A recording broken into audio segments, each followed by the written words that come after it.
Students, हम लोग आज चलते हैं क्लास 12 तो मैथ का चैप्टर 5 उदाहरण नंबर 3। कह रहा है कि x बराबर 0 पर फलन f(x) equal to mod x के संतत्य पर विचार करें। यानी हमें ये पता करना है कि किस बिंदु पर यह फलन जो है वह संतत होगा और किस बिंदु पर यह फलन संतत नहीं होगा। यानी संतत्य पर हमें विचार करना है। असंतत दोनों के बारे में हम लोग यहाँ पे देख लेते हैं। तो सबसे पहले देखें यह x बराबर 0 पर फलन का अस्तित्व है या नहीं। x बराबर 0 पर ही चेक करना है और बताना है कि संतत है कि नहीं। तो सबसे पहले हम लोग देखें यहाँ पे x बराबर 0 पर यह फलन परिभाषित है या नहीं। यहाँ पे लोग देखेंगे x बराबर 0 पर क्योंकि f(x) equal to mod x या f(0) equal to mod 0 equal to 0। इस प्रकार से क्या है, यह परिभाषित है। क्यों परिभाषित है? क्योंकि यहाँ 0 जो है एक कांस्टेंट वैल्यू है, एक परिभाषित मान है, परिभाषित है। जब हम ये पता चल गया कि x बराबर 0 पर परिभाषित है, तब हम देखते हैं कि x बराबर 0 पर यह फलन संतत है या नहीं। इसके लिए हमें क्या करना होगा, f(x) बराबर, क्योंकि मॉड x है तो हम जानते हैं कि मॉड x जो है माइनस और प्लस दोनों वैल्यू को समाहित करता है। तो यहाँ पे हम लोग लिखेंगे -x, ये मॉड x जो है -x कब होगा, जब यदि x इज लेस देन 0, 0 से अगर छोटा होगा तो -x होगा। और x कब होगा, यदि x is greater than and equal to 0, 0 के बराबर या 0 से बड़ा होगा तो f(x) equal two plus x होगा। ठीक है, तो हम लोग यहाँ पे क्या करते हैं, LHL के लिए हम लोग यहाँ पे चेक करते हैं। LHL is equal to limit x tends to 0 minus f(x) is equal to limit x tends to 0 minus f(x) equal to क्या है, माइनस है। 0 माइनस का मतलब 0 से कम, 0 से छोटा है, 0 से छोटा के लिए क्या होगा, -x लागू होगा। यहाँ पे हो जाएगा -x। अब यहाँ पे हम लोग यहाँ पे ध्यान देंगे, मान रखेंगे x is equal to 0 minus h, h tends to क्या हो जाएगा, 0 हो जाएगा, equal to limit h tends to 0 और x equal to 0 minus h, यहाँ पे हो जाएगा -0 minus h is equal to limit h tends to 0। ये क्या हो जाएगा, -0 और प्लस यानी कि h हो जाएगा। अब यहाँ पे यहाँ पे क्या करते हैं, लिमिट का मान रखते हैं। लिमिट का मान रखने पर क्या होगा, यहाँ पे इक्वल टू 0 हमें प्राप्त होगा। ठीक है, LHL का वैल्यू हमें क्या प्राप्त हुआ, 0 प्राप्त हुआ। बस ध्यान रखना होगा, LHL equal to limit x tends to 0 minus f(x) equal to limit x tends to 0 minus. 0 minus कब होगा, 0 माइनस का मतलब 0 से थोड़ा कम, 0 से ध्यान रखना होगा, ये हमारा 0 माइनस भी हो गया, ये 0 प्लस भी हो गया, 0 से थोड़ा ज्यादा और 0 से ये कम हो गया। क्योंकि यहाँ क्या है, 0 C को डिनोट करता है। तो इस प्रकार से क्या हो गया यहाँ पे, और यहाँ पे हमने मान रखा x बराबर 0 माइनस h, तो क्या हो जाएगा, तो हमारा जो ये h टेंड्स टू 0 हो गया। क्या होगा, लिमिट h टेंड्स टू 0 और यहाँ x के लिए क्या रखेंगे, 0 माइनस h है, तो -0 माइनस h। तो इस प्रकार से हो जाएगा limit h tends to 0 h हो गया। लिमिट का मान रखेंगे h equal to 0, h plus 0 रखेंगे तो हमारा 0 होगा। इस तरह से होगा। अब चलते हैं हम लोग इसके बाद में इसका RHL हम लोग देख लें। RHL देखते हैं।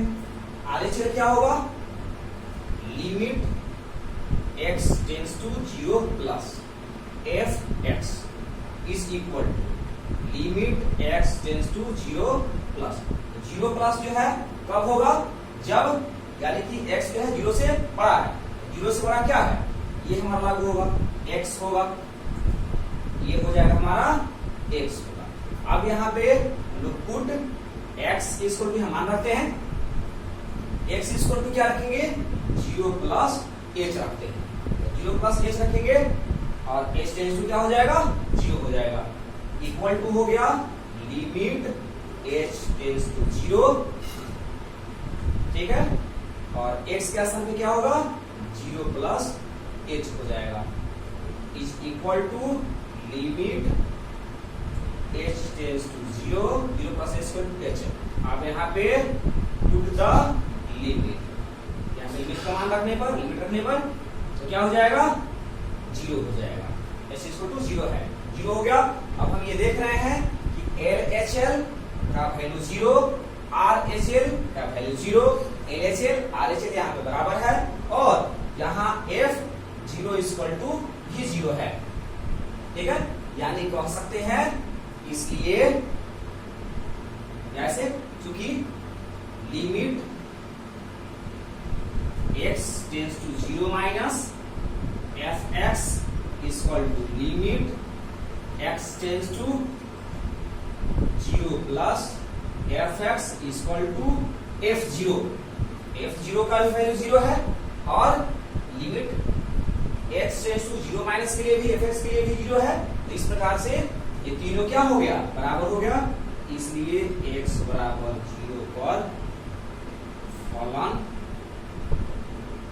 संतत है, ठीक है। तो इस तरह से हमने याद कर लिया, इसका संतत बिंदु क्या होगा 0 दिया हुआ भी है, इसलिए x बराबर 0 पर यह फलन क्या है संतत है, ठीक है। चलते हैं लोग उदाहरण 4 बनाते हैं। यहाँ पे कह रहा है कि दर्शाइए कि fx is equal to x cube plus 3 यदि x बराबर नहीं है 0, fx इक्वल टू 1 यदि x बराबर है 0, x बराबर 0 पर संतत नहीं है। ये क्या करना है यहाँ पे सिद्ध करना है, तो चलते हैं पहले देखते हैं यहाँ पर x बराबर 0 पर फलन परिभाषित है कि नहीं।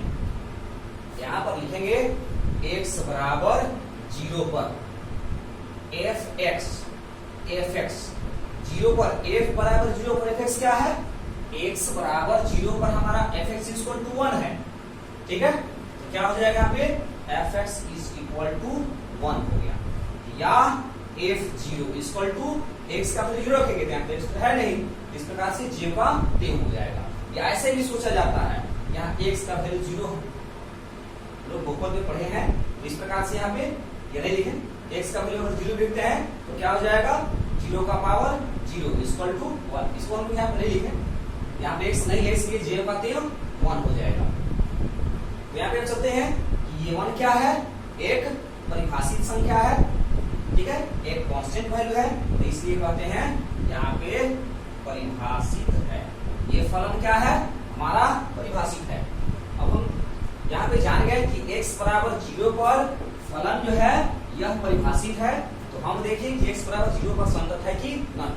तब हम क्या करते हैं LHL क्या करते हैं, LHL क्या होगा limit x tends to 0 minus fx, 0 minus का मतलब क्या हुआ 0 से कम या 0 से ज्यादा, नॉट इक्वल टू 0। यहाँ पे क्या कर सकते हैं 0 माइनस के लिए कर सकते हैं ना कि x नॉट इक्वल टू 0 यानी 0 से कम है 0 से ज्यादा है, यहाँ पे 0 से कम के लिए हम चेक कर रहे हैं, 0 से कम के लिए चेक कर रहे हैं तो कौन सा लागू होगा, ये हमारा होगा, इसमें दोनों आ रहा है x इज लेस देन 0 और x इज ग्रेटर देन 0, दोनों के लिए वो है x नॉट इक्वल टू 0, ठीक है। तो यहाँ पे क्या करते हैं हम लोग x टेंस टू 0 माइनस के लिए fx होगा is equal to limit x tends to 0 minus के fx क्या है x cube minus x cube plus 3, x cube plus 3 होगा।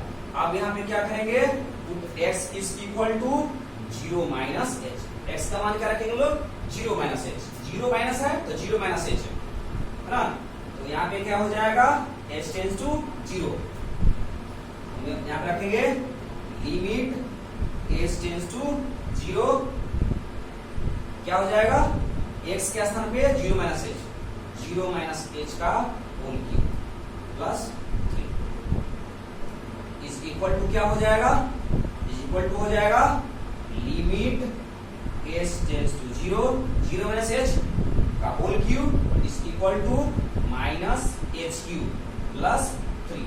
कैसे माइनस h में इस तरह से लिखेंगे।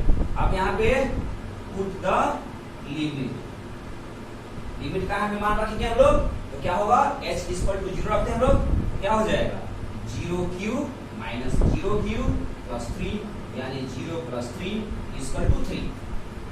h का वैल्यू क्या हुआ 3 आया। अब इसके बाद में हम लोग RHL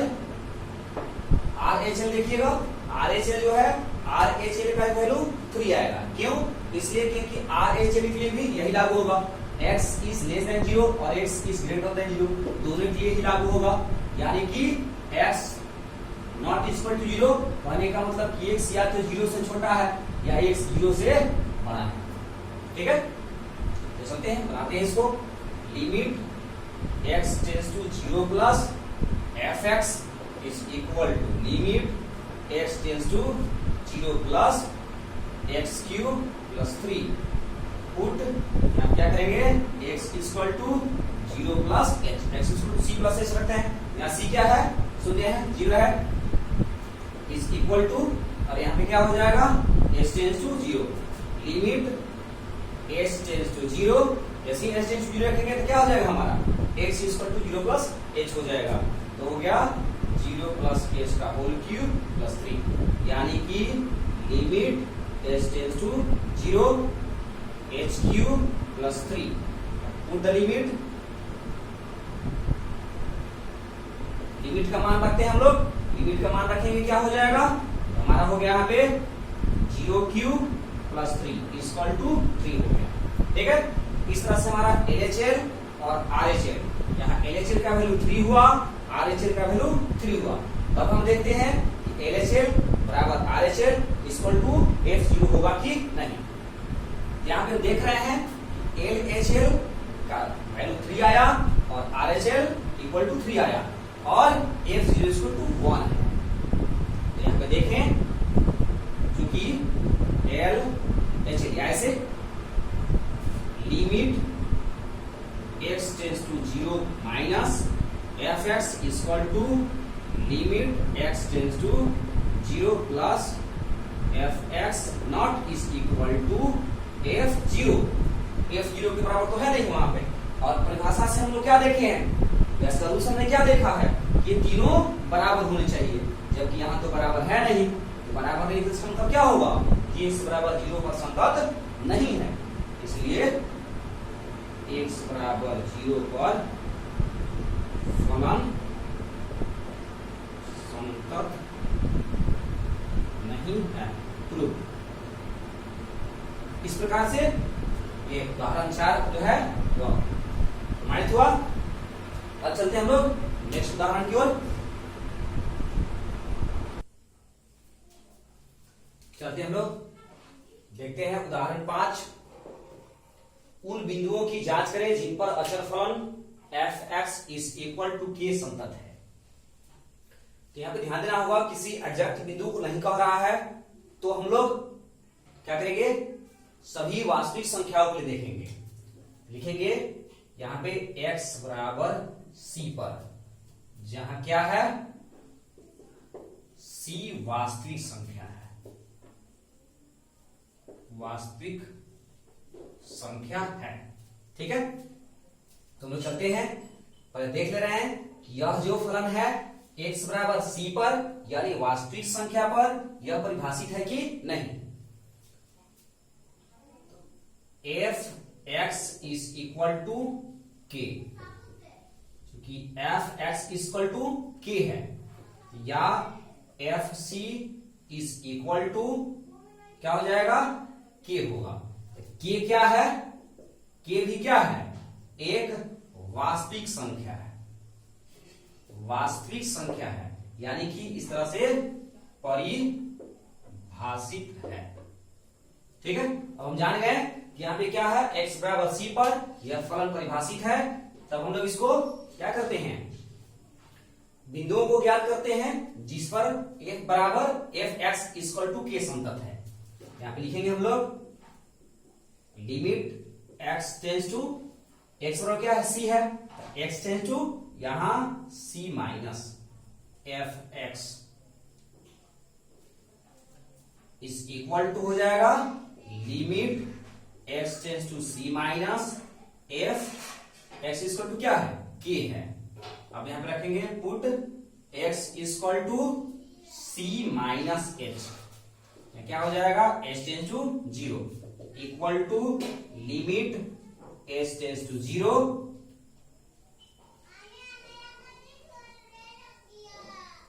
यहां x इक्वल टू क्या है c माइनस h है, तो क्या रहेगा g का क्यों रहेगा k ही रहेगा, क्योंकि यहां तो x है नहीं, x रहता तब ना हम लोग c माइनस x के स्थान पे c माइनस h रखते हैं, यहाँ तो x है नहीं तो इसलिए g कहते हैं क्यों रखेंगे। हम लोग पुट द लिमिट क्या होगा इज इक्वल टू k ही होगा, क्योंकि h नहीं है तो इस प्रकार से k जो है g कहते हैं हो जाएगा। अब देखते हैं हम लोग इसका RHL, RHL is equal to limit x tends to c plus F x is equal to limit x tends to c, sorry हाँ ठीक है RHL के लिए c प्लस होगा c प्लस और क्या होगा k होगा, क्योंकि एफ एक्स इक्वल टू क्या है F x equal to k है, यहाँ पे k रखेंगे। Put x equal to c plus h tends to 0 is equal to limit h tends to 0 हो जाएगा। जैसे ही h टेंस टू 0 होगा तो x इक्वल टू क्या हो जाएगा c प्लस h हो जाएगा, x तो है नहीं तो j कहते हैं k होगा। अब put the limit is equal to क्या हो जाएगा हमारा यहाँ पर j कहते हैं k हो जाएगा। तो हम यहां देख रहे हैं कि LHL इक्वल टू k आ रहा है, RHL इक्वल टू k आ रहा है और FC is equal to k आ रहा है। इस प्रकार से आप देख रहे हैं क्योंकि limit x tends to c minus F x equal to limit x tends to c plus F x is equal to F C, ये तीनों बराबर है इसलिए क्या होगा x बराबर c पर फलन क्या है संतत है, यानी कि सभी वास्तविक संख्याओं पर यह फलन संतत है। इसलिए सभी वास्तविक संख्याओं पर एफ एक्स बराबर के संतत है। ठीक है, अचर फलन कह रहा है यानी कि ये अचर वैल्यू है। ठीक है, तो यहां पर जांच हुआ। अब चलते हैं हम लोग उदाहरण 6।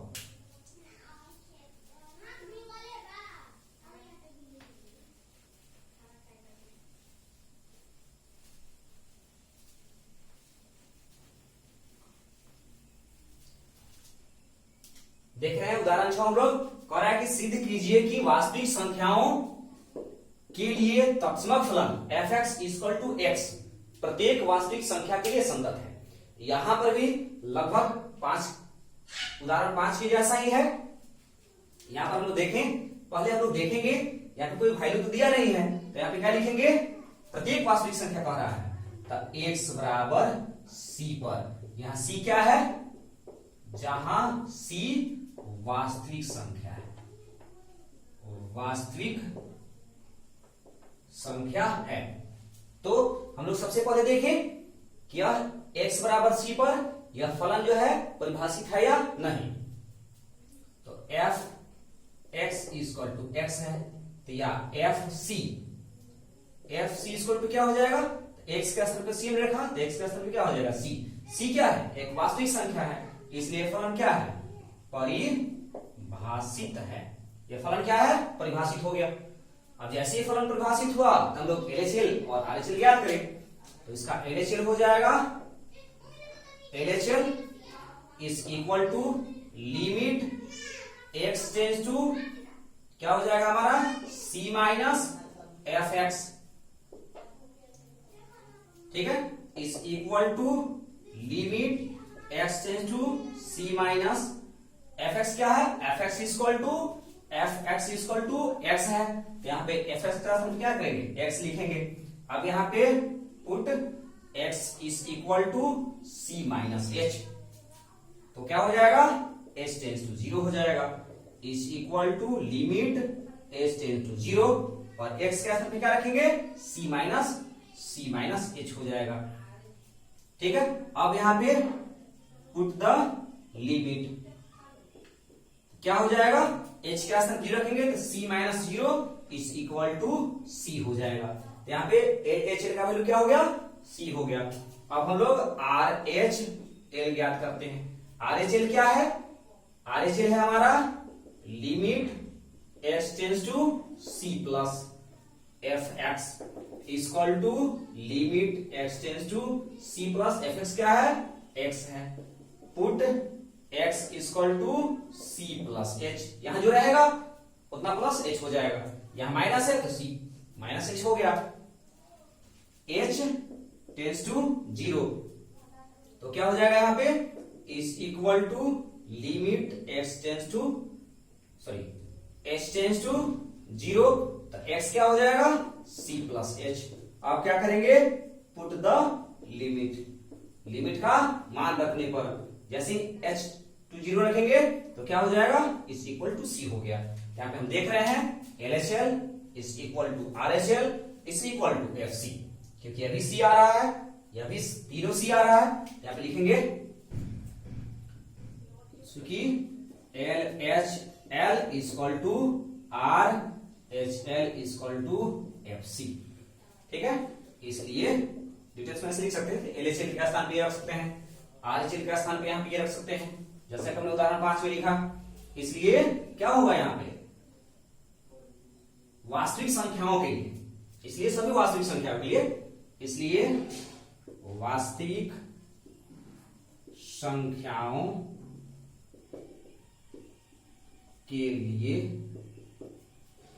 क्या है, एफ एक्स बराबर एक्स संतत है, प्रत्येक वास्तविक संख्याओं के लिए संतत है, आप लिखेंगे प्रत्येक प्रूव, ठीक है। इस तरह से ये हमारा उदाहरण 6 कंप्लीट हुआ। अब हम लोग इस चैप्टर का 1 से 6 तक हमने इसके पहले वीडियो में 1 से हमने 3 तक कंप्लीट किया था, 1 से 2 तक कंप्लीट किया था, इसमें 3, 4, 5 और 6 कंप्लीट किया। इसके बाद हम लोग नेक्स्ट वीडियो में उदाहरण एक्सरसाइज जो है 5.1 का सांतत्य पर आधारित जो है हम लोग क्वेश्चन को हल करेंगे, और तब इसके बाद हम लोग अवक्लीनता के बारे में पढ़ेंगे। जिन स्टूडेंट्स को अगर किसी प्रकार की परेशानी होती होगी तो हमें कमेंट्स करेंगे,